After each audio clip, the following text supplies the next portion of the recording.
Всем привет, с вами Ольга Еременко, врач-пародонтолог-ортопед, и сегодня мы с вами поговорим о топ-3 вредных советов от врачей-стоматологов.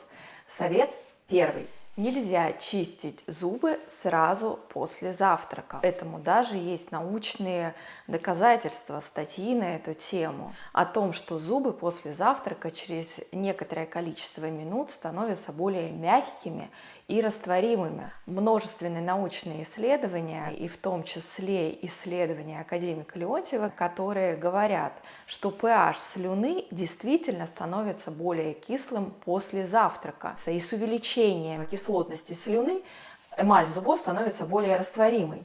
И если вы после завтрака не почистите зубы и оставите во рту весь налет, который съедят бактерии и выделят еще больше кислоты, которая будет растворять ваши зубы, то так на ваших зубах появится больше кариеса за короткий промежуток времени. Совет второй.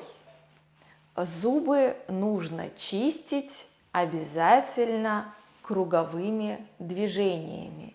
Или по окончанию чистки зубов делать круговые движения для массажа десен. Что я скажу на это, как пародонтолог? Соблюдая этот совет от других докторов, я не останусь без работы, потому что, совершая круговые движения по зубам, налет заметается под десну и остается там. А нам его нужно вымести из-под десны.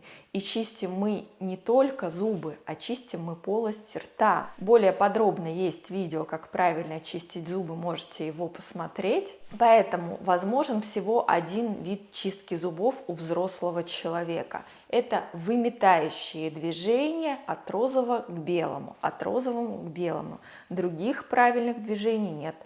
Особенно вращающие движения опасны для людей, у которых есть воспаление десен или заболевания, как пародонтит, потому что скопление налетов в пародонтальных карманах значительно больше, чем у здорового человека. Совет номер 3. Нужно пользоваться ирригатором, и многие врачи-стоматологи показывают, что нужно пользоваться им вот так, наклоняя насадку, так как вам удобно ее держать.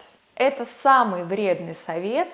На самом деле я бы его переместила по вредоносности своему на первое место, потому что, направляя струю под десну, как показано вот на этом видео, вы забиваете налет весь под десну. Вам кажется, что пища вымывается, но часть пищи разрывает слизистую, отслаивая десну сначала от зуба, потом от кости, и пища утрамбовывается все глубже и глубже. А потом мы сталкиваемся с пародонтитом и периодонтитом на фоне воспаления десен, которые уже поражают нервы зубов через верхушки их корней. И такой зуб спасти крайне сложно. Его может спасти только очень профессиональный доктор. Подписывайтесь на мой канал, там много интересного и полезного, а также присоединяйтесь к моему курсу о том, как правильно чистить зубы. С вами была Ольга Еременко, до новых встреч!